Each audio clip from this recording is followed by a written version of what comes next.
കുടുംബജീവിതവുമായി ബന്ധപ്പെട്ട സ്വകാര്യത പരസ്യപ്പെടുത്തുന്നതിലെ പ്രയാസങ്ങൾ പറഞ്ഞാണ് അതിജീവിത സംസാരിച്ചു തുടങ്ങിയത്.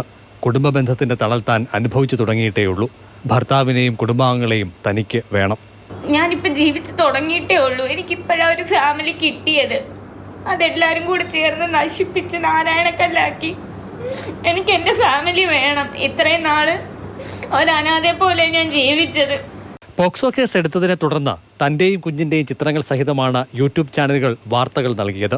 വ്യക്തിപരമായ അധിക്ഷേപം, സംഭാവനകളുമായി ബന്ധപ്പെട്ട ഊതിപ്പെരിപ്പിച്ച കണക്കുകൾ എന്നിവയായിരുന്നു ഉള്ളടക്കം.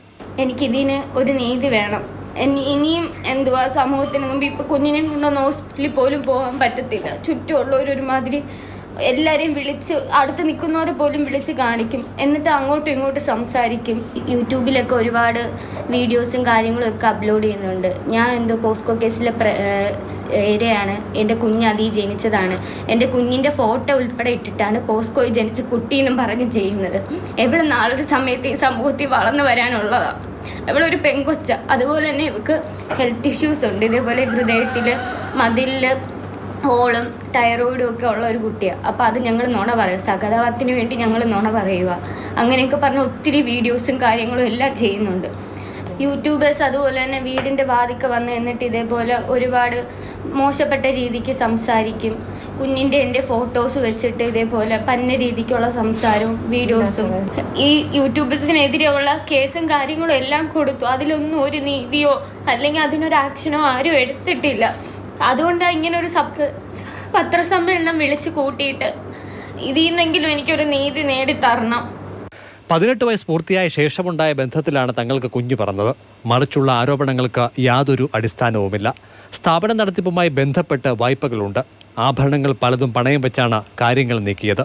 സ്ഥാപനം പൊട്ടിക്കാനുള്ള നീക്കവും കേസിന്റെ മറവിൽ നടക്കുന്നു. സന്ധ്യ പല്ലവി എന്ന് പറയുന്ന ഒരു സ്ത്രീ ആദ്യം ഈ കേസ് മുന്നോട്ട് കൊണ്ടുവരുന്നത്. അയാളെന്ന് പറയുമ്പോഴത്തേക്ക് ആ വ്യക്തി എന്ന് പറയുമ്പം ഞങ്ങളുടെ സ്ഥാപനത്തിൽ ഞാൻ ചിൽഡ്രൻസ് ഹോമിൽ അന്തേവാസിയായിട്ട് നിന്നപ്പോൾ ആ സ്ഥാപനത്തിൽ ജോലിക്ക് വന്ന ഒരു സ്ത്രീയാണ്. 2 ദിവസമേ അവരവിടെ നിന്നുള്ളൂ. അങ്ങനെ അമ്മമാരെയും കുഞ്ഞുങ്ങളെയും കൊണ്ട് പറയിപ്പിച്ച് ഓരോ വീഡിയോ എടുക്കാൻ വന്ന ഒരു വ്യക്തിയാണ്. അതും ആരുടെയോ പിൻബലത്തിലാണ് അവിടെ വരുന്നത്. ഞങ്ങളുടെ സ്ഥാപനം തകർക്കണമെന്നുള്ള ഉദ്ദേശത്തിലാണ് ആ സ്ത്രീ അവിടെ വരുന്നത്. ഞാൻ തറപ്പിച്ച് പറയാം, 18 വയസ്സിന് ശേഷം മാത്രമേ ഞാനും എൻ്റെ ഹസ്ബൻഡും കൂടെ ബന്ധപ്പെട്ടിട്ടുള്ളൂ.